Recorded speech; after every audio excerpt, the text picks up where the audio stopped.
సిలువను గూర్చిన వార్త నశించుచున్న వారికి వెర్రితనముగా ఉన్నను, రక్షింపబడిన మాకైతే దేవుని శక్తి, పవర్ ఆఫ్ ద గాడ్.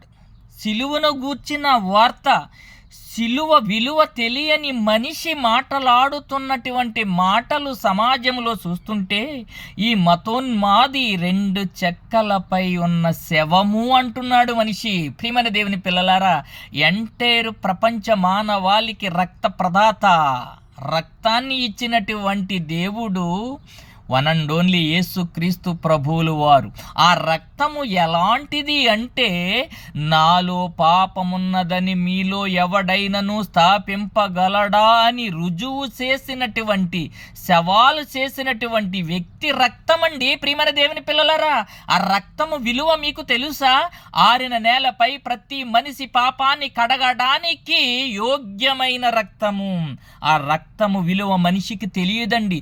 సిలువ విలువ మనిషికి తెలియక సిలువ అంటే 2 చెక్కలు అనుకుంటున్నాడు, మెడలో వేసుకునే సిలువ అనుకుంటున్నాడు, చేతుని పెట్టుకునే ఉంగరం అనుకుంటున్నాడు. 2 చెక్కలనే చూస్తున్నాడు తప్ప ఆ చెక్కల ఎనుక యేసుక్రీస్తు ప్రాణత్యాగం యొక్క విలువ తెలియక మనిషి మాట్లాడుతున్న మాటలండి. ప్రియమైన దేవుని పిల్లలారా, మన అపరాధముల చేతను పాపముల చేతను సచ్చిన వారమై ఉండగా మనకి పునర్జన్మనిచ్చినటువంటి క్రీస్తు, జీవించుచున్నామన్న పేరు మాత్రం మనకు ఉందగాని మనము మృతులమే, చచ్చిన వారమే. డెడ్ బాడీస్కి మార్గాన్ని చూపించడానికి తండ్రి దగ్గర నుండి భూమి మీదకి అరుదెంచి 33.5 సంవత్సరాల యవన ప్రాయములో యవన రక్తాన్ని క్రయధనముగా చెల్లించాడు. ప్రియమైన దేవుని పిల్లలారా, ఆయన రక్తము ప్రతి బ్లడ్ గ్రూప్కి సరిపోతుంది. A+, O+, AB+, AB-, O పాజిటివా, O నెగిటివా, ఏ రక్తానికైనా ఆ రక్తము సరిపడుతుంది. మనల్ని పాపా నుండి విమోచన చేస్తుంది ఆయన రక్తము మాత్రమే. ఆయన రక్తము మాత్రమే. ఎడ్ల యొక్కయు, కోడిల యొక్కయు, మేకల యొక్కయు రక్తము ఏ మనుషుని పాపాన్ని తీయజాలదండి, తీయజాలదు.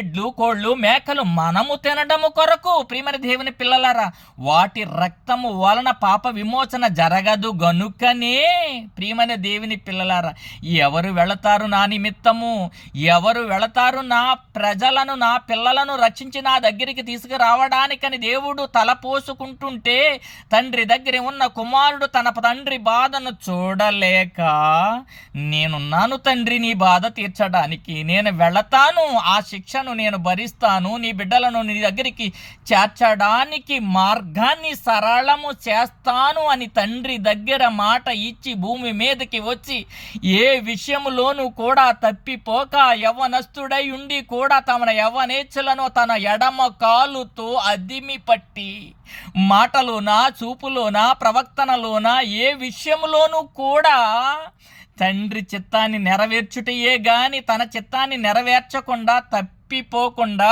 భయభక్తులు కలిగి జీవించినందున ఆయన అంగీకరించబడ్డాడంటండి. ఎవరు? క్రీస్తు అంతటి వాడే భయభక్తులు కలిగి ఉండి అంగీకరింపబడితే నువ్వెంత, నేనెంత, మన బ్రతుకెంత, మన జీవితం ఎంత, మన జీవన మనుగడ ఎంత ఏనాడైనా ఎప్పుడైనా ఆలోచించావా? పరమ తండ్రిని, పాపము లేని వాడినే త్రప్పు పట్టే అంతటి వాడివా నీవు. ఏనండి ప్రపంచ జనాంగమా, గుడ్ ఫ్రైడే అంటే మంచి శుక్రవారం.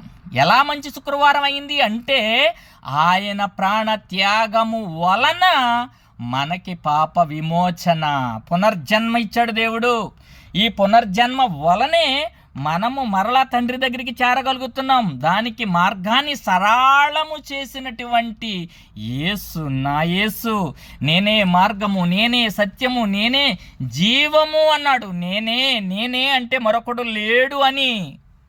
జీవాహారమును నేనే, నీకు జీవాన్నిచ్చేది నేనే అని రుజువు చేసినటువంటి యేసు మరణాన్ని సహితము 3వ దినాన మృత్యుంజయుడై తిరిగి లేచి, ఏమండి, మరణపు ముళ్ళు విరిచిన నా దేవుడు, ఖాళీ సమాధి నా దేవునిది, నా యేసు సమాధి ఖాళీ సమాధి. ప్రియమైన దేవుని పిల్లలారా, ఆలోచించారా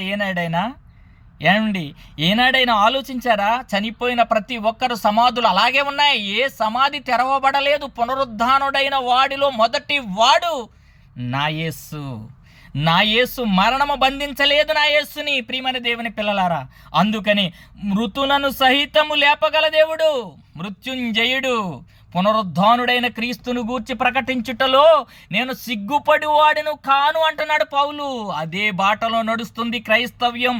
క్రీస్తు పునరుద్ధానము మీదే ఆధారపడి ఉంది క్రైస్తవ్యం. ప్రియమైన దేవుని పిల్లలారా, మన దేవుడు క్రీస్తు మృత్యుంజయుడు, మరణాన్ని జయించినటువంటి వాడు.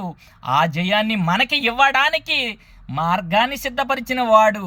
అదండి గుడ్ ఫ్రైడే అంటే. ఇదండి నా యేసు గొప్పతనం. చాటి చెప్పండి సభ్య సమాజానికి సగర్వంగా, సిగ్గుపడవద్దు.